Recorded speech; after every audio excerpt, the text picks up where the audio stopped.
Você já tentou segurar a vida com as duas mãos, como quem tenta conter uma enchente com os próprios dedos? Já sentiu o chão sumir sob os pés, mesmo fazendo tudo certo, mesmo orando, mesmo jejuando, mesmo acreditando? Há um momento em que o barulho das responsabilidades vira um silêncio ensurdecedor dentro da alma, um vazio que grita. É quando você percebe que, por mais que lute, a vida insiste em te escapar pelos vãos invisíveis da existência. Você sorri para os outros, mas por dentro já não tem forças para manter a fachada. E então vem a pergunta que ninguém ousa fazer em voz alta: onde está Deus quando tudo desmorona? Há pessoas que vivem nesse ponto todos os dias, sentem que estão no limite, dormem pedindo uma direção, acordam esperando um sinal, passam o dia em piloto automático tentando sobreviver a mais 24 horas. Mas o que poucos sabem é que nesse momento exato, sim, esse agora mesmo, enquanto você ouve estas palavras, algo está se movendo no invisível. Algo que não se explica com lógica, mas que está vivo, real, presente. Há um movimento de Deus que começa quando você para um tipo de entrega que não é de desistência, mas de coragem espiritual. Existe uma chave que poucos conhecem. Não é uma fórmula, não é uma técnica, é um posicionamento de alma, uma senha espiritual que reabre portas que estavam fechadas, acalma tempestades internas e reposiciona o coração no centro da vontade divina. Não é algo novo, mas está escondido à vista de todos. Poucos a usam, menos ainda a compreendem, mas os que se rendem a ela experimentam uma paz que não se explica, apenas se vive. Você não está aqui por acaso. Esta mensagem foi preparada para o seu espírito, não para os seus ouvidos. Hoje algo pode mudar, não porque você vai fazer mais, mas porque vai soltar, porque vai parar de tentar controlar o que só Deus pode conduzir. Neste vídeo, você vai descobrir o que significa verdadeiramente deixar Deus assumir o controle. Não é teoria, é transformação. E se você ficar até o final, vai sentir isso esta noite, não na mente, mas na alma. Porque quando Deus assume, tudo muda. Tudo, até o que parecia perdido. Neste vídeo você vai entender por que tantos planos falharam, e por que algumas portas se fecharam justamente quando você mais precisava que elas se abrissem. Através de histórias bíblicas reais e profundas, vamos mostrar como entregar o controle a Deus muda não só o resultado, mas transforma o próprio caminho. Vamos mergulhar em experiências de homens e mulheres que estiveram no limite e enfrentaram perdas, dúvidas, medos, mas ao deixarem Deus conduzir, descobriram propósito, paz e direção. E enquanto cada parte avança, você vai começar a perceber que essa entrega também está ao seu alcance. Há uma voz falando com você no silêncio da alma, e esse vídeo vai ajudar você a reconhecê-la. Porque talvez hoje não seja apenas mais um dia, talvez hoje seja o início de algo que o céu já escreveu. Deus colocou você aqui por um motivo, e Ele ainda está escrevendo a sua história. Se algo dentro de você quer desistir, continue comigo, ainda há mais para viver. Há silêncios que ferem mais do que palavras duras. Há momentos em que oramos, jejuamos, buscamos, e tudo o que ouvimos de volta é o eco do nosso próprio clamor. É nessa ausência de resposta que muitos desistem, mas o que poucos percebem é que o silêncio de Deus não é uma rejeição, é um processo, um convite invisível para confiar sem garantias, caminhar sem ver, entregar sem entender. Aquietai-vos e sabei que eu sou Deus. Salmos 46:10. Essa não é apenas uma frase bonita de encorajamento, é um mandamento, um chamado para cessar a ansiedade e permitir que Ele seja Deus, onde tentamos ser senhores da nossa própria história. José sabia o que era viver nesse silêncio. Ele foi traído pelos irmãos, jogado num poço, vendido como escravo, acusado injustamente e lançado numa prisão. E Deus, calado. Nenhuma explicação, nenhuma profecia reconfortante, nenhuma saída visível. Mas foi ali, entre correntes e grilhões, que a fé de José foi lapidada. Enquanto o mundo via um homem esquecido, O céu via um líder sendo moldado. O silêncio não era ausência, era construção, era preparação, era alinhamento divino. Confiar em Deus quando tudo está dando certo é fácil, mas quando tudo desaba e ele se cala, é aí que o verdadeiro abandono de controle acontece. Porque confiar quando há promessas é comum, mas confiar quando há apenas o silêncio, isso é fé. Fé crua, viva, que não depende de sinais, mas repousa na soberania de quem tudo vê, tudo sabe e nunca erra. Na prática, isso significa parar de tentar forçar respostas que ainda não estão prontas. Significa aceitar que há perguntas que só o tempo e Deus poderão responder. É decidir descansar, mesmo sem entender o porquê do atraso. É parar de correr atrás de confirmações e apenas se assentar na certeza de que Deus está sim no controle, mesmo quando está em silêncio. Você já entrou em um quarto escuro, onde seus olhos não enxergavam nada, mas com o tempo, a visão começa a se adaptar. Aos poucos, você começa a ver formas, luzes, caminhos. Assim, é o silêncio de Deus. No começo é escuridão, depois é revelação. Mas só vê quem permanece, só entende quem confia, só descansa quem solta. Se essa mensagem de Deus está falando com você de uma forma especial, talvez seja porque Deus queria que justamente hoje você escutasse isso. Não ignore esse toque no seu coração. Se você sentiu algo, escreva nos comentários. Amém. Às vezes, uma simples palavra é o início de uma grande mudança. Chega um ponto na vida em que não existem mais perguntas, não, porque todas foram respondidas, mas porque a alma já está cansada de perguntar. Jó chegou nesse lugar. Depois de perder tudo, filhos, bens, saúde, apoio, ele já não buscava mais explicações. O sofrimento era tão profundo que nem as palavras conseguiam mais alcançar. Ele passou pelas fases da indignação, do desespero, da lamentação, até que silenciou. E nesse silêncio, algo mudou. Ele não teve uma revelação espetacular, não ouviu vozes do céu, não viu sinais, mas fez uma escolha que virou o destino da sua história. Ainda que ele me mate, nele esperarei. Jó 13:15. Essa declaração não veio de um homem em paz, veio de alguém em ruínas, de alguém que, humanamente falando, tinha todos os motivos para desistir da fé. Mas Jó percebeu algo que poucos entendem. Deus não precisa dar respostas para continuar sendo digno da nossa confiança. Ele é Deus mesmo quando tudo dói. Ele é Deus mesmo quando o chão desaparece. Ele é Deus mesmo quando o céu parece calado. É nesse nível de rendição que a transformação começa, quando você entrega a necessidade de entender, a necessidade de ter controle, a necessidade de encontrar sentido em cada lágrima e apenas confia. É uma confiança que não depende do que se vê, mas do que se sabe, não do que se sente, mas de quem Deus é. Na prática, confiar como Jó é parar de lutar contra o que não se pode mudar, é parar de tentar manipular as circunstâncias, justificar a dor ou forçar respostas. É acordar de manhã sem saber o que virá, mas com a certeza de que Deus já está lá antes de você chegar. É encontrar descanso na fidelidade de quem nunca errou e nunca vai errar. Pense em um viajante perdido no deserto, cansado, sedento, confuso. Mas de repente ele encontra uma árvore grande, firme, com sombra. Ele não encontrou o caminho ainda, mas encontrou o abrigo.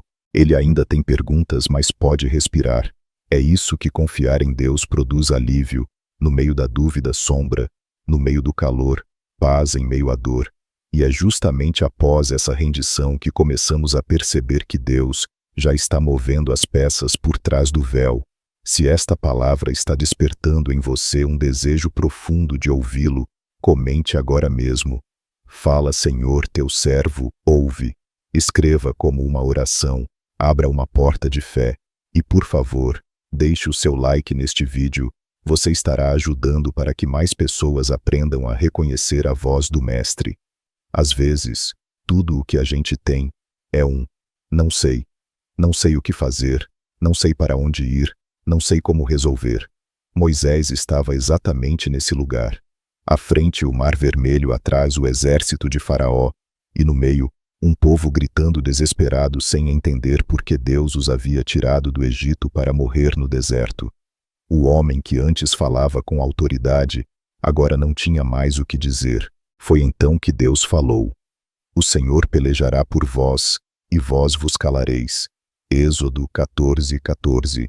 Não lute, não grite, não tente entender, apenas pare, silencie, confie. Eu vou agir. Essa ordem divina é um dos maiores convites à entrega. Quando Deus diz para nos calarmos, Ele não está pedindo passividade, está nos chamando à confiança. Moisés precisava se esvaziar das pressões dos medos e da necessidade de controlar tudo, porque o milagre não viria do cajado da lógica ou da experiência. O mar só se abriria quando Deus se manifestasse, e Ele se manifestou. Na nossa vida existem momentos em que todas as saídas humanas se esgotam. Os contatos não funcionam, o dinheiro não resolve, os conselhos não ajudam. Ficamos exatamente como Moisés, diante de um mar fechado e sendo pressionados por trás. É ali que muitos desmoronam, mas é ali que Deus se levanta. Só que antes do milagre, há um silêncio, antes da abertura, há um chamado à calma. E isso exige uma entrega completa. Entregar o controle, nesse caso, é parar de tentar convencer Deus a fazer do nosso jeito e apenas permitir que Ele faça do jeito dele. Na prática, isso pode significar dar um passo em direção ao mar, mesmo sem saber se ele vai se abrir. Pode significar parar de discutir, parar de forçar, parar de resistir e simplesmente confiar. A gente não precisa entender como ele vai agir, a gente só precisa acreditar que ele vai. O povo de Israel viu o impossível acontecer quando ninguém mais via saída, mas só experimentaram isso porque escolheram seguir mesmo, sem saber o que viria depois. Imagine uma criança tentando resolver um problema sozinha, enquanto o pai está ao lado. Ela tenta, insiste, chora, se irrita, mas o pai só intervém quando ela solta o brinquedo e entrega nas mãos dele. Assim é com Deus. Ele não força a entrada, ele espera que a gente solte. E quando soltamos, o mar se abre, não por causa de nós, mas por causa dele. Não porque gritamos mais alto, mas porque nos calamos no momento certo. Às vezes, o milagre que você está esperando só está travado porque você ainda está tentando resolver com a sua força. Se você sente que esta palavra tocou seu coração de forma especial, escreva nos comentários: Eu confio em ti, Senhor. Essa frase é mais do que palavras, é uma entrega, é uma declaração de fé que pode mudar completamente o rumo da sua história. Existe uma fase na vida em que o que Deus prometeu parece tão distante que chega a doer. Lembrar. É o tempo da caverna. Não há aplausos, não há reconhecimento, não há plateia, só escuridão, silêncio e incerteza. Davi foi ungido rei ainda jovem diante de seus irmãos. A promessa era clara, a unção foi real, mas em vez de trono, ele recebeu perseguição, em vez de honra, calúnia, em vez de palácio, cavernas. E foi nesse lugar oculto e solitário que Davi fez uma das escolhas mais difíceis: esperar em Deus. Tenho posto a minha confiança, não temerei. Salmos 56:11. Ele poderia ter tomado o trono à força, poderia ter revidado, poderia ter dito: foi Deus que prometeu, então vou fazer acontecer. Mas ele preferiu deixar Deus ser Deus. A caverna não era o fim, era o processo. Era ali que a alma de Davi estava sendo moldada para o governo que viria. Era no esconderijo que o coração dele estava sendo afinado ao coração de Deus. Muitos querem as promessas, mas poucos estão dispostos a suportar o tempo da preparação. E é nesse intervalo entre o prometi e o cumpride que a rendição precisa acontecer. Rendição não é desistir do que Deus disse, mas é parar de tentar controlar como e quando Ele vai fazer. Na prática, talvez você esteja hoje nessa caverna sozinho, esquecido, traído, lutando com pensamentos que tentam te convencer de que Deus te abandonou. Mas Ele não abandonou. Ele te escondeu. Porque há batalhas que só se vencem em silêncio, há promessas que só amadurecem no escuro. Davi saiu da caverna com autoridade, não porque a recebeu dos homens, mas porque aprendeu a confiar enquanto esperava. A caverna é como o casulo para a borboleta. Não é prisão, é transformação. É no silêncio, na espera, na pressão que as asas se formam. Quem tenta sair antes do tempo perde a força, mas quem aguarda voa mais alto. Davi não saiu quebrando portas, ele saiu pronto para reinar, porque soube descansar no tempo de Deus. Se essa palavra encontrou eco no seu coração, escreva nos comentários: eu confio no tempo de Deus. Essa declaração é um passo de fé. Ela sela no mundo espiritual aquilo que você decidiu dentro da alma. É o tipo de frase que o céu leva a sério. Se você está aqui até agora é porque Deus está falando com você. Ele quer fazer algo novo em sua vida, mas é importante que você esteja disposto a abrir o seu coração e buscar a sua presença. Por isso, no final deste vídeo, vamos orar juntos. Será uma oração poderosa feita para te ajudar a enfrentar os ataques espirituais e renovar a sua força na jornada.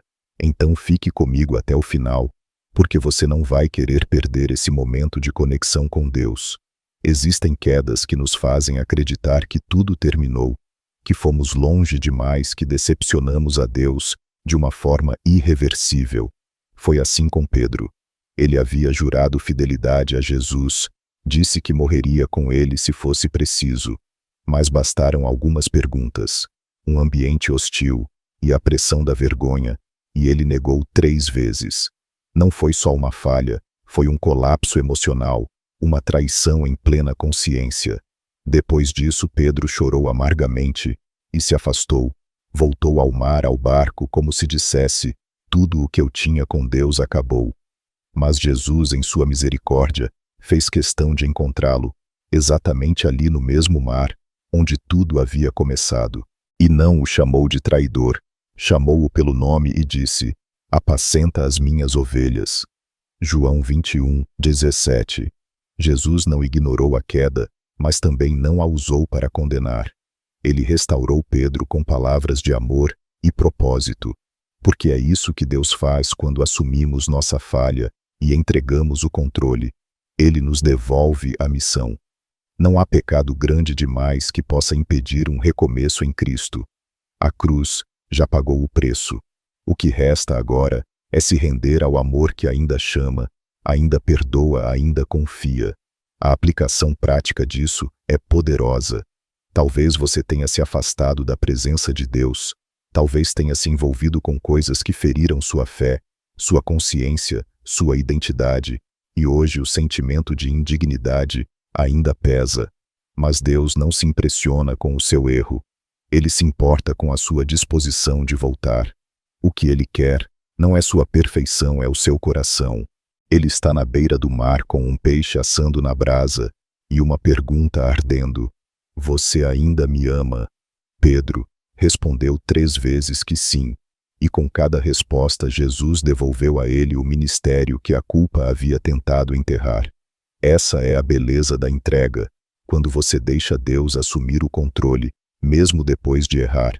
Ele transforma a vergonha em plataforma, a queda em testemunho, o arrependimento em autoridade.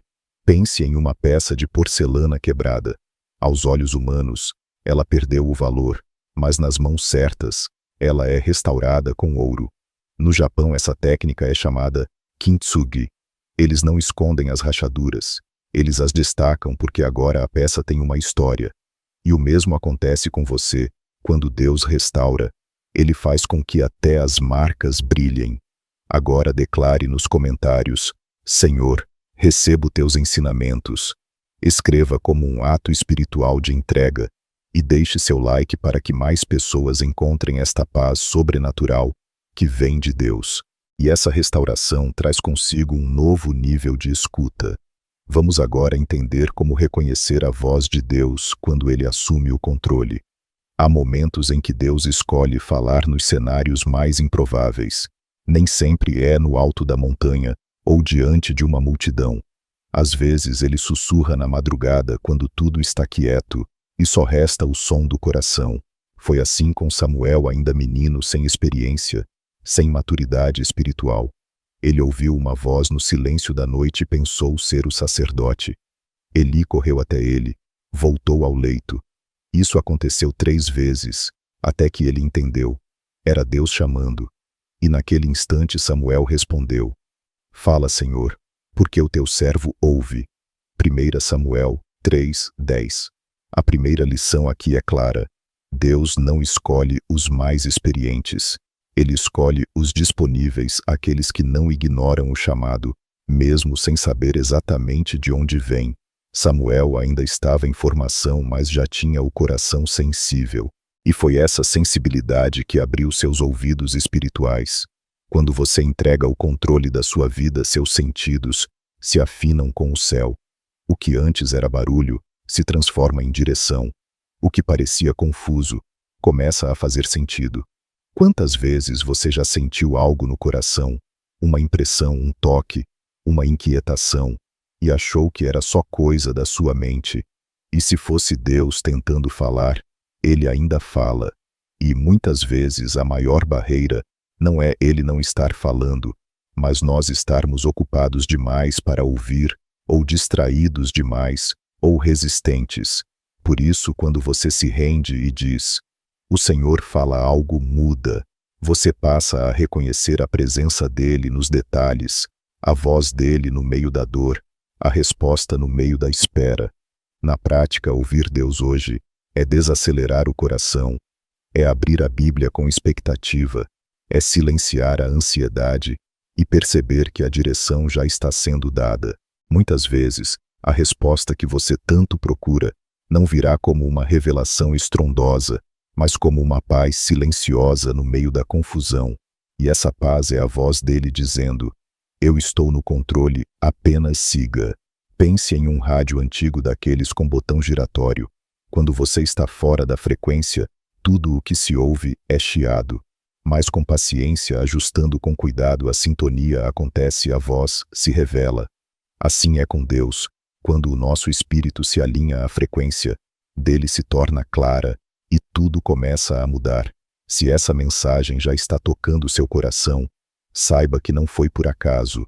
Deus fala conosco de várias formas, e se você sentiu essa palavra viva em sua vida, já é um sinal de que Ele está agindo. Agora você tem a oportunidade de retribuir essa bênção. Quando você curte, se inscreve e ativa o sininho, essa mensagem alcança mais vidas que também precisam desse toque de Deus. Vamos juntos espalhar essa corrente de fé e esperança. Deixe seu like, inscreva-se e ative as notificações para fazer parte dessa missão. E quando ouvimos essa voz, somos chamados a algo maior, viver com propósito. Há momentos em que a vida nos empurra para decisões que não temos como adiar, momentos em que não existe mais espaço para esperar garantias, para calcular riscos, para ensaiar reações. Foi exatamente assim com Esther, uma jovem judia vivendo dentro do palácio do rei da Pérsia. Parecia segura, mas seu povo estava ameaçado de extermínio. E o único caminho para impedir isso era arriscar a própria vida. Aproximar-se do rei sem ser chamada poderia significar a morte. Mas Mardoqueu, seu tio, lhe disse algo que ecoa até hoje, como um grito divino: a coragem. Quem sabe se para tal tempo como este chegaste a este reino. Esther 4:14. Esther não tinha garantias, não sabia o que encontraria ao abrir aquelas portas, mas entregou o controle, jejuou, orou e disse: se eu perecer, pereci. Essa é a coragem que nasce da fé. Não é ausência de medo, é presença de propósito. Quando Deus nos chama para algo maior, Ele não promete conforto, promete companhia. E quando você entende que Ele está por trás dos detalhes, até o que parece arriscado se torna caminho de milagre. Na vida real, isso acontece mais vezes do que imaginamos. Quando você se levanta para defender alguém injustiçado, quando você decide perdoar quem te feriu, quando você muda uma decisão importante, porque sentiu que Deus está te conduzindo em outra direção. Tudo isso exige fé, e a fé, muitas vezes, exige coragem. Mas quando essa coragem está alinhada com o céu, Ela abre portas que estavam seladas. Esther foi levantada para um tempo específico com um propósito único. E talvez você também. Talvez essa fase da sua vida que parece tão confusa, tão pesada, esteja te posicionando exatamente onde Deus quer te usar. E mesmo que você ainda não entenda o porquê de tudo isso, a coragem de continuar já está gerando transformação, porque Deus age através de quem está disposto a se mover, mesmo sem ver. Imagine alguém caminhando num corredor escuro com uma vela fraca nas mãos. Cada passo ilumina apenas alguns centímetros à frente, mas ao caminhar o caminho se revela. Assim, é a fé corajosa. A luz vem enquanto você anda. O milagre acontece enquanto você avança, e Deus vai confirmando cada passo mesmo no meio da incerteza. Este vídeo chegou até você no momento certo, trazendo uma palavra que pode transformar vidas, começando pela sua e pela de quem está em seu coração. Agora quero te convidar a escrever nos comentários o nome de alguém especial que precisa de oração.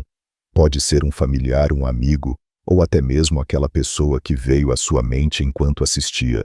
Ao deixar esse nome aqui nos comentários, você se junta a uma poderosa corrente de fé, onde cada pedido é apresentado a Deus com amor e confiança. Este é o seu momento de fazer parte de algo maior, porque eu creio que juntos veremos milagres acontecendo. Mas mesmo os corajosos se cansam. Por isso a próxima parte revela como Deus nos renova quando estamos à beira do colapso. Existem vitórias que escondem cansaços profundos. Elias tinha acabado de ver um milagre grandioso. Fogo desceu do céu, consumiu o altar, e o povo voltou a reconhecer o Senhor como Deus. Foi um momento de glória, de manifestação divina, de vitória espiritual. Mas logo depois, ele fugiu com medo, com exaustão, com o coração esmagado. Foi para o deserto e debaixo de uma árvore pediu a morte. Disse que não aguentava mais, que era o fim. E foi ali naquele ponto de ruptura que Deus veio ao seu encontro, não com repreensão, não com julgamento, mas com cuidado, e disse: levanta-te e come, porque muito comprido te será o caminho. 1 Reis 19:7. Isso nos ensina algo poderoso. Até os fortes desabam, até os que têm fé sentem vontade de parar, e Deus sabe disso. Ele entende quando o coração não aguenta mais, quando as pernas tremem, quando a mente entra em colapso.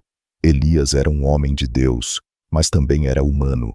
Ele precisou reconhecer seus limites, e naquele momento, o que ele mais precisava não era de respostas teológicas, era de sustento, de alimento, de descanso, de recomeço.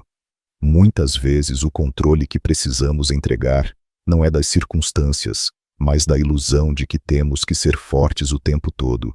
Há momentos em que a coisa mais espiritual que podemos fazer é admitir: estou cansado. É nesse lugar de honestidade que Deus nos alcança com graça. Ele não exige força onde não há mais reservas. Ele oferece pão quente, água fresca, sombra e direção. Ele não quer heróis sobrecarregados, mas filhos que confiam nele o suficiente para parar e ser cuidados. Na prática, essa entrega pode ser tão simples quanto parar de fingir que está tudo bem. Pode ser tirar um tempo para orar sem palavras, apenas estando na presença dele. Pode ser permitir que pessoas de confiança te ajudem, ou até mesmo aceitar que sua jornada está em pausa, não por fraqueza, mas porque Deus está te alimentando para o próximo passo. Porque sim, ainda há caminho. Elias achou que era o fim, mas Deus estava apenas preparando um novo começo. Imagine alguém escalando uma montanha exausto, sem mais forças.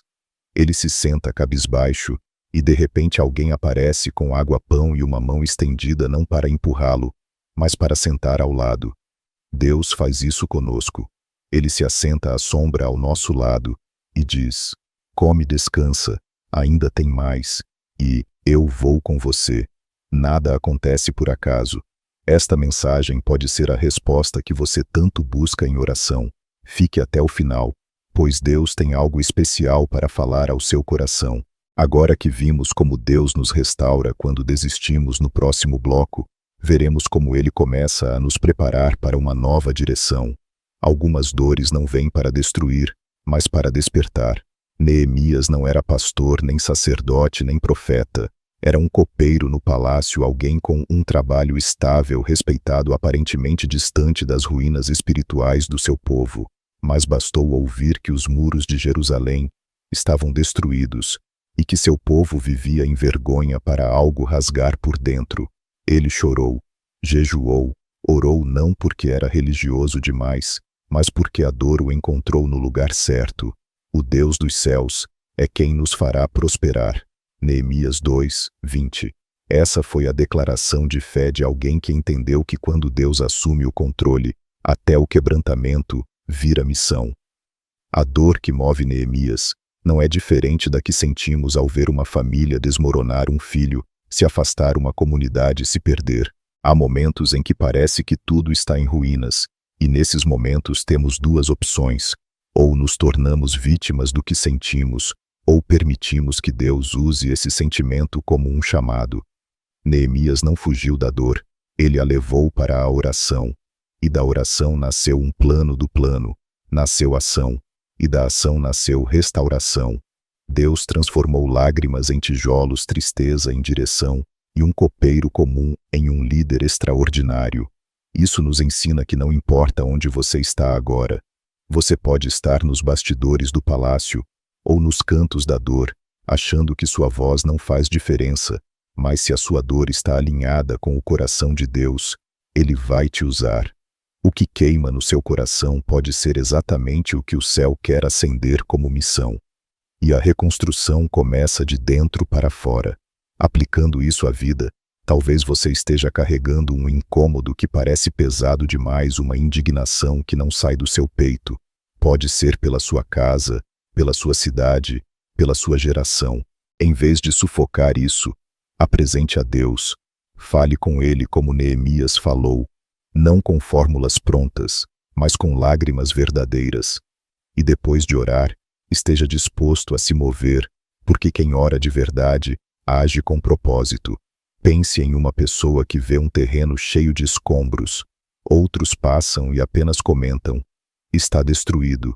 Mas essa pessoa vê ali um lugar de futuro. Ela pega uma vassoura, começa a limpar, recolhe entulho. Os outros riem, duvidam, ignoram, mas ela não para, porque ela viu o que ninguém viu. Deus havia plantado uma visão dentro dela. Assim começa todo o processo de reconstrução espiritual, com alguém que decide fazer o que ninguém quer fazer, mas que Deus chamou para realizar. E quando deixamos Deus assumir o controle, Ele transforma os nossos lamentos em um chamado que ecoa além do que imaginamos. O que parece peso, Ele transforma em propósito. O que parecia fim, Ele transforma em fundação. E é sobre essa base que Ele constrói algo novo, porque a dor que te quebrou pode ser a mesma que vai te levantar. Quando a dor se estende por tempo demais, ela começa a falar mais alto que a esperança. A mulher do fluxo de sangue sabia disso. 12 anos sofrendo com uma enfermidade que a fazia sangrar dia e noite. 12 anos de médicos, de tentativas, de frustrações, de isolamento social e espiritual. Pela lei da época, ela era considerada impura, não podia tocar em ninguém, não podia participar da vida em comunidade, não podia sequer entrar no templo. Ela não tinha mais recursos, não tinha mais lugar, não tinha mais ninguém. Mas ainda tinha uma coisa: fé. E isso foi tudo. Filha, a tua fé te salvou. Vai em paz e ser curada deste teu mal. Marcos 5:34. Essas palavras saíram da boca de Jesus, depois que ela, com ousadia, atravessou a multidão e tocou na orla da sua veste. Ela não pediu atenção, não gritou, não fez um discurso, apenas estendeu a mão e tocou. Porque quando você já perdeu tudo, até um toque se torna esperança. A beleza dessa história é que a cura dela começou antes do toque. Começou no coração, começou no pensamento, começou quando ela disse a si mesma: se eu apenas tocar, serei curada. Ela não esperou que alguém lhe desse permissão. Ela não esperou o cenário ideal. ela simplesmente foi. E nesse movimento de fé, ela deixou de tentar controlar a própria cura e confiou no controle do céu. Aplicar isso à vida é reconhecer que há momentos em que já tentamos de tudo, já lutamos, choramos, fizemos o possível e o impossível e nada mudou. É nesses momentos que a fé se torna a única ponte entre o desespero e o milagre. Fé não é sentimento, é ação, é dar um passo mesmo quando tudo ao redor grita que não vai funcionar. É tocar em Jesus mesmo sem ser notado por ninguém. Pense em uma pessoa tentando alcançar algo em uma prateleira alta. Ela pula, estica o braço, mas não consegue. Até que ao parar de pular, ela vê que havia um banquinho ao lado o tempo todo. A fé é esse banquinho, algo simples, mas que muda tudo quando usado da forma certa. A mulher do fluxo de sangue não precisava de força de destaque de ajuda externa. Ela só precisava crer e tocar. Essa palavra não veio à toa até você. Deus tem formas surpreendentes de alcançar o nosso coração mesmo nos detalhes. Se isso tocou sua alma, digite: eu confio em Deus nos comentários. Que esse seja o seu ato de fé hoje para Deus mesmo em silêncio. E se o toque de fé abre portas impossíveis, imagine o que acontece quando essa fé desperta também o discernimento espiritual. Porque a seguir vamos mergulhar em uma experiência que ensina a ver além das aparências e ouvir o que só o céu pode revelar. Nem tudo que brilha é propósito, e nem toda porta aberta foi Deus quem escancarou. Samuel aprendeu isso de forma marcante. Depois da rejeição do rei Saul, Deus o enviou à casa de Jessé para ungir um novo rei. Assim que viu Eliabe, o filho mais velho, forte e imponente, Samuel pensou: certamente é este o ungido do Senhor. Mas Deus o repreendeu, dizendo: o Senhor, porém, olha para o coração. 1 Samuel 16, 7. Naquele momento, Samuel entendeu que o discernimento espiritual não nasce da lógica nem da aparência, mas da intimidade com o Espírito de Deus. Quantas vezes nós nos enganamos porque julgamos com os olhos naturais, achamos que aquela oportunidade era certa, que aquele relacionamento era de Deus, que aquele caminho era seguro, e depois nos frustramos. A razão: estávamos discernindo com base em impressões humanas e não na direção do céu. Quando tentamos conduzir a vida com os olhos da carne, tropeçamos nas próprias escolhas. Mas quando entregamos o controle a Deus, Ele ajusta a nossa visão. Ele revela o que os olhos não veem, o que as palavras não dizem, o que os sentidos não alcançam. Samuel só encontrou Davi, o verdadeiro escolhido, depois de passar por todos os irmãos que pareciam mais aptos. Davi estava no campo fora do radar, esquecido por todos, menos por Deus. Isso nos ensina que a resposta divina muitas vezes está escondida em lugares que o mundo despreza, e é preciso discernimento para encontrá-la. Quando Deus assume o controle da nossa visão, Ele nos leva a enxergar o invisível e a escolher o que realmente está alinhado com o coração dele. Na vida prática, isso significa orar antes de decidir, significa pedir que Deus revele intenções, direções, caminhos. Significa também aceitar que nem tudo o que parece bom é certo e que o que parece improvável pode ser exatamente a vontade de Deus.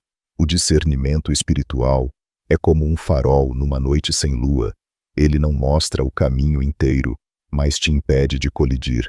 Pense em alguém navegando num barco em meio à neblina sem visibilidade. Qualquer direção parece possível, mas só uma é segura. O discernimento de Deus é como um radar silencioso, que orienta mesmo quando os olhos não conseguem enxergar. Ele é quem diz: por aqui não, por ali sim. E quando confiamos nessa voz, evitamos tempestades que poderiam nos destruir. Se você está aqui, é porque Deus permitiu, e eu creio que Ele quer te revelar algo hoje. Não saia desse vídeo antes de receber essa palavra poderosa para a sua vida. E já que falamos sobre enxergar com os olhos do Espírito, vamos avançar para algo que também exige sensibilidade sobrenatural. Perceber a presença de Deus quando Ele caminha ao nosso lado, mesmo quando não o reconhecemos. Tem dias em que tudo dentro de nós grita que acabou, que o sonho morreu, que a fé se perdeu, que o que acreditávamos não faz mais sentido. Foi assim que 2 discípulos caminhavam na estrada para Emaús. O Mestre havia sido crucificado. A esperança que carregavam no peito havia sido enterrada junto com o corpo de Jesus. Eles não apenas caminhavam, arrastavam a alma, e no meio daquela jornada silenciosa de luto e frustração, um homem se aproximou. Era Jesus, mas eles não reconheceram. Estavam tão tomados pela decepção que seus olhos espirituais estavam fechados. Porventura não ardia em nós o nosso coração quando pelo caminho nos falava Lucas 24:32. Esse versículo é um sussurro de Deus para os dias em que pensamos estar sozinhos. Quantas vezes Jesus está ao nosso lado, falando conosco, conduzindo nossos passos, e ainda assim não o reconhecemos, porque estamos focados na perda, na dor, no que deu errado. E nesse estado, nossa percepção espiritual se embota, mas a beleza do texto está em um detalhe. Foi ao partir do pão que os olhos deles se abriram. Foi na intimidade, no gesto simples e familiar, que a presença de Jesus foi revelada. Isso nos ensina que a reconexão espiritual não exige um cenário espetacular. Às vezes Deus se revela no partir do pão, numa oração feita com sinceridade, numa música que toca fundo, numa lembrança que resgata fé esquecida. Quando entregamos o controle, Ele nos reencontra no ordinário e o transforma em sagrado. Aplicando isso à vida, significa que você não precisa estar bem para se reconectar com Deus. Ele caminha contigo mesmo nos dias cinzentos. Ele ouve suas conversas mais dolorosas, suas dúvidas, seus questionamentos, e no tempo certo, Ele se revela. Mas para isso, é necessário parar, convidá-lo a entrar. Foi isso que os discípulos fizeram. Quando chegaram ao destino, insistiram: "Fica conosco." E foi ali à mesa que a luz voltou aos olhos. Imagine 2 pessoas caminhando numa trilha. Uma delas está tão concentrada no cansaço, na distância, no peso da mochila, que nem percebe que há uma bela paisagem ao redor. A outra, mesmo cansada, decide parar, respirar, observar, e então vê o céu, as flores, a beleza. A presença de Deus é assim. Não é que Ele não esteja lá, é que muitas vezes estamos acelerados demais para perceber. Deus tem feito coisas maravilhosas em nossas vidas, muitas vezes de maneiras que nem imaginamos. Este momento é uma oportunidade para reconhecer e declarar a bondade de Deus. Se você sente no coração que Ele tem sido bom para você, escreva nos comentários. Amém. Sua palavra de fé não só glorifica a Deus, mas também inspira outros a reconhecerem as bênçãos em suas vidas. Vamos juntos proclamar a bondade do Senhor. E agora que os olhos foram abertos, vamos para uma das experiências mais intensas da Bíblia, onde a presença de Deus não apenas revela, mas transforma de dentro para fora. A verdadeira presença de Deus não nos deixa como estávamos. Ela não apenas conforta, ela nos despedaça e depois nos refaz. Isaías era um profeta, alguém que já conhecia o ambiente do templo, que servia a Deus com palavras, mas um dia ele teve uma visão. Ele viu o Senhor assentado num alto e sublime trono, e os anjos clamavam: "Santo, Santo, Santo, é o Senhor dos exércitos." Diante dessa glória, Isaías não conseguiu se manter de pé, não conseguiu manter suas palavras, sua imagem, seu controle. Ele gritou: "Ai de mim, estou perdido, porque sou um homem de lábios impuros." Isaías 6:5. Ali naquele instante, Isaías experimentou o que muitos de nós evitamos: o confronto com a santidade. Quando a presença de Deus se manifesta de forma real, ela nos revela a verdade não sobre os outros, mas sobre nós mesmos. Não é culpa, é revelação. E é nessa exposição que começa a transformação. Isaías não foi rejeitado por sua impureza, pelo contrário. Ele foi tocado por uma brasa viva do altar e purificado, porque Deus não revela sua glória para humilhar, mas para preparar. Não é para nos afastar, mas para nos aproximar com reverência. Esse momento ensina que há níveis da presença de Deus que só alcançamos quando entregamos o controle, quando paramos de querer conduzir a experiência espiritual e deixamos Deus sermos como Ele quer. Às vezes queremos a presença que consola, mas fugimos da que confronta, desejamos o toque que cura, mas tememos o que corrige.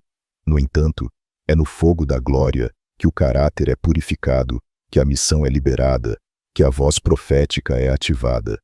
Isaías entrou no templo como profeta, mas saiu com uma nova comissão. Ele ouviu: "A quem enviarei?" E pôde responder: "Eis-me aqui, envia-me a mim." Aplicar isso no dia a dia é buscar a presença de Deus, não apenas por necessidade, mas por entrega. É dizer: "Senhor, não quero apenas alívio, quero transformação."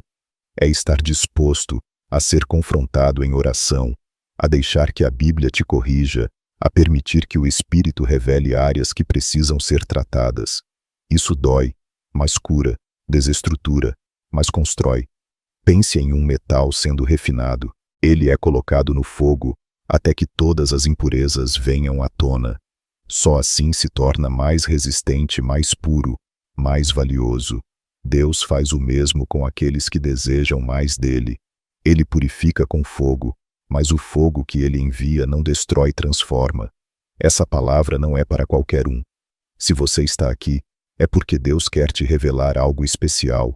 Você está pronto para receber. E agora que entendemos o poder da presença que transforma, vamos avançar para uma história de oração fervorosa, onde a espera se tornou milagre e o choro foi respondido com promessa. Existem dores que não têm som, apenas peso. Ana carregava uma dessas. Estéril, rejeitada, humilhada. Penina, a outra esposa de Elcana, zombava dela todos os anos. Mas Ana não gritava, não revidava, ela chorava. E um dia, cansada do silêncio dos céus e das acusações humanas, ela foi ao templo. Ali diante do altar não fez promessas vazias nem discursos religiosos, apenas derramou sua alma. Seus lábios se moviam, mas sua voz não saía. Ela orava do fundo do coração. E aquela oração silenciosa que ninguém ouvia, exceto Deus, moveu os céus. Por este menino orava eu, e o Senhor atendeu a minha petição. 1 Samuel 1:27. Ana não pediu apenas um filho, ela entregou. Disse que se recebesse, devolveria. Isso muda tudo, porque há uma grande diferença entre orar por algo que queremos controlar e orar por algo que estamos dispostos a consagrar. Foi essa entrega que abriu o ventre e ativou o milagre. Ana não orou por vingança, por reconhecimento, por status. Ela orou por propósito. E quando Deus vê um coração assim, Ele responde com bênçãos que carregam legado. A história de Ana nos mostra que a oração mais poderosa não é a que grita mais alto, mas a que entrega mais fundo. Não se trata de quantidade de palavras, mas de qualidade da entrega. Ana poderia ter se revoltado com Deus, poderia ter desistido da fé, poderia ter se fechado para o mundo, mas escolheu confiar. E quando fez isso, Deus assumiu o controle de algo que ninguém podia resolver. O que era motivo de vergonha tornou-se testemunho. A mulher estéril gerou um dos maiores profetas da história, Samuel. Aplicando isso à vida, significa parar de orar apenas com os lábios e começar a orar com o Espírito. Significa levar a Deus não só os nossos pedidos, mas nossas intenções. É fácil orar por bênçãos, mas e se Deus estiver esperando que nossa oração venha acompanhada de entrega? Ana não apenas pediu, ela consagrou antes mesmo de receber. Essa é a chave. Quando você ora com fé e entrega verdadeira a Deus, não apenas responde, Ele transforma. Pense em alguém tentando abrir uma porta trancada com a chave errada. Ela insiste, força, se frustra, mas a porta não abre. Até que alguém lhe entrega a chave certa. Com leveza, a porta se move. Assim é a oração de Ana. A chave certa é o coração entregue. Não é a força da repetição, mas a sinceridade da rendição. E o mais lindo de tudo é que Ana cumpriu o que prometeu. Quando Samuel nasceu, ela o levou ao templo e o deixou ali consagrado ao Senhor. Isso nos mostra que a oração que gera vida nova é a que também está disposta a confiar o resultado nas mãos de Deus. Porque quando Ele assume o controle, o milagre não para em nós, Ele passa por nós para impactar gerações. E agora vamos nos mover para uma história que nos leva a enxergar o chamado de Deus desde o ventre, porque há momentos em que o propósito vem antes mesmo da nossa existência. Existem chamados que não pedem permissão para chegar. Eles interrompem planos, confrontam medos e exigem uma resposta imediata. Foi assim com Jeremias. Ainda jovem, sem experiência, sem eloquência, ele ouviu algo que mudaria completamente sua vida. Antes que te formasse no ventre te conheci. Jeremias 1:5. Aquele chamado não começou no momento da fala, começou antes mesmo da existência. Jeremias foi conhecido separado e escolhido para uma missão específica. E como tantos outros tentou resistir. Disse que era apenas uma criança que não sabia falar. Mas Deus não se impressiona com nossas desculpas. Ele não procura prontos, Ele prepara os dispostos. Jeremias carregava uma urgência profética. A palavra de Deus queimava em seu coração como fogo. Ele tentou se calar, mas não conseguiu, porque quando Deus coloca algo dentro de você, ignorar se torna mais doloroso do que obedecer. Jeremias tinha uma mensagem dura para entregar em tempos difíceis a um povo que não queria ouvir. Mas ele não tinha escolha. O chamado era maior do que o medo. E ao se render ele foi capacitado. A história de Jeremias nos mostra que rendição não é fraqueza, é resposta. E que o controle que precisamos entregar muitas vezes é justamente a nossa tentativa de planejar o que só Deus pode determinar. Jeremias não sabia os caminhos que teria que percorrer, nem as rejeições que enfrentaria, mas ele disse sim. E esse sim ecoa até hoje como um lembrete de que quando Deus chama, nossa resposta precisa vir antes da lógica. Na vida prática, isso significa aceitar que nem sempre estaremos prontos aos nossos olhos. O tempo de Deus não espera o nosso conforto. Talvez você esteja sentindo algo que te inquieta há dias, um chamado para servir, para falar, para se posicionar. Mas você se acha pequeno demais, limitado demais. Lembre-se de Jeremias. Deus não espera que você seja capaz, Ele espera que você seja disponível, porque onde há entrega, Ele derrama unção, onde há obediência, Ele dá direção.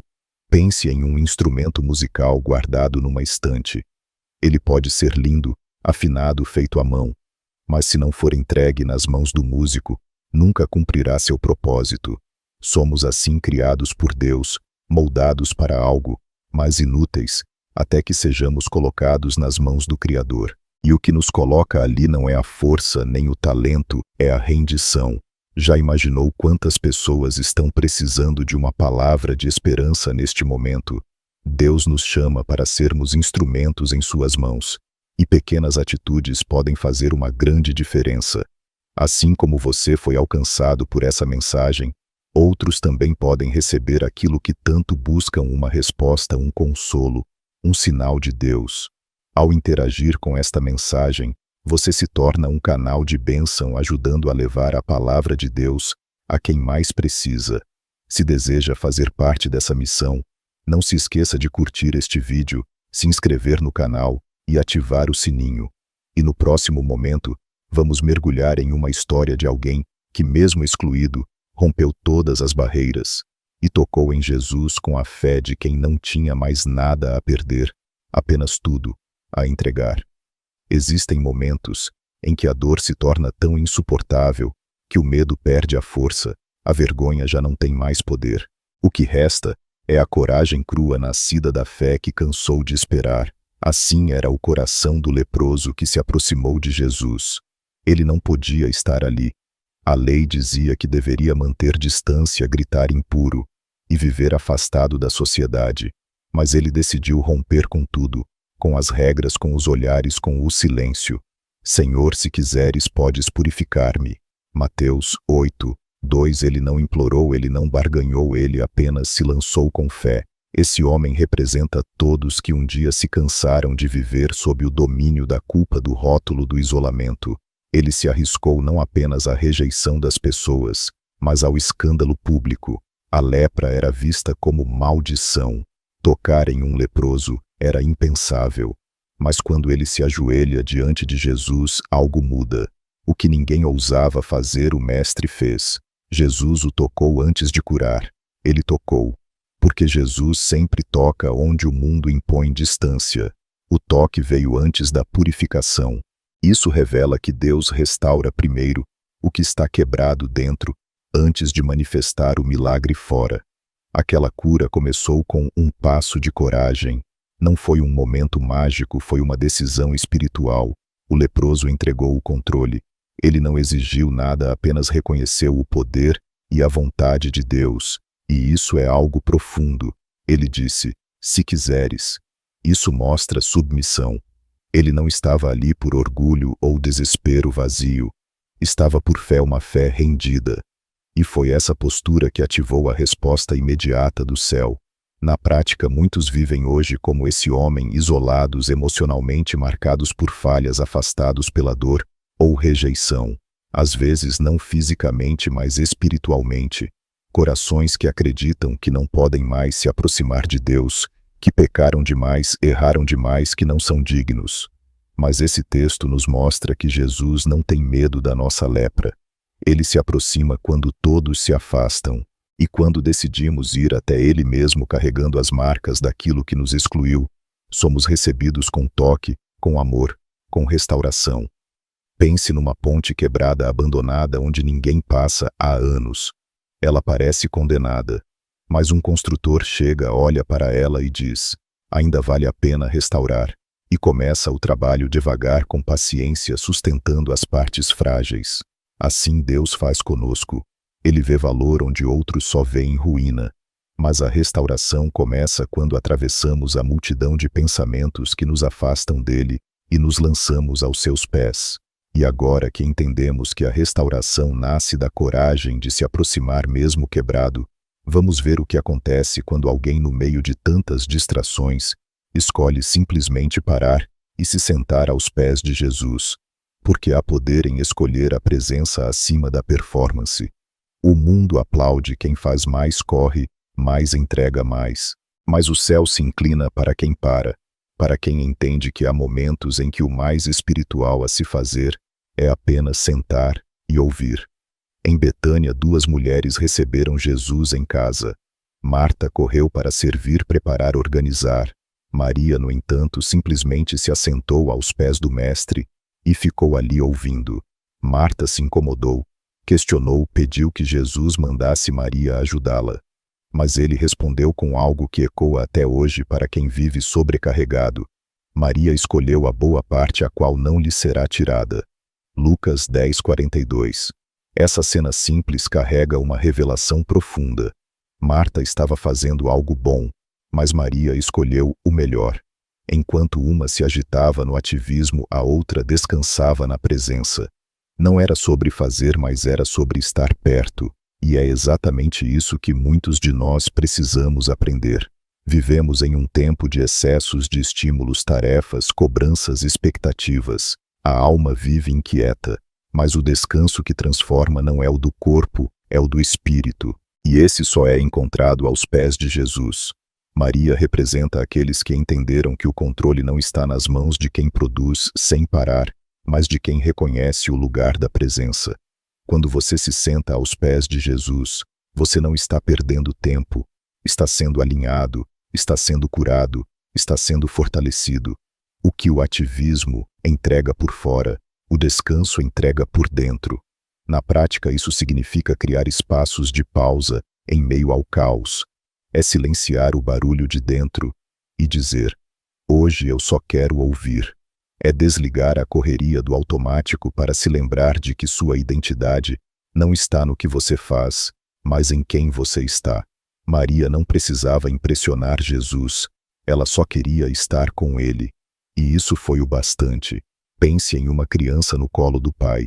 O mundo pode estar agitado ao redor, mas aquele colo basta. Ela não precisa explicar nem pedir, apenas repousa. E aquele repouso é suficiente para restaurar tudo. Assim é a presença de Deus. Quando paramos de correr para tudo e aprendemos a correr para Ele, descobrimos que muitas respostas vêm no silêncio, que muitas batalhas se vencem sem palavras, que muitas dores se curam na quietude da intimidade. Se esse vídeo está trazendo respostas que você precisava ouvir, não deixe essa confirmação passar. Escreva nos comentários: Deus cuida de mim. E profetize essa verdade sobre sua vida. E se estar aos pés de Jesus nos reposiciona interiormente, imagine o que acontece quando, mesmo em meio às prisões da vida, alguém escolhe adorar e declarar vitória. No próximo trecho, vamos ver como a verdadeira liberdade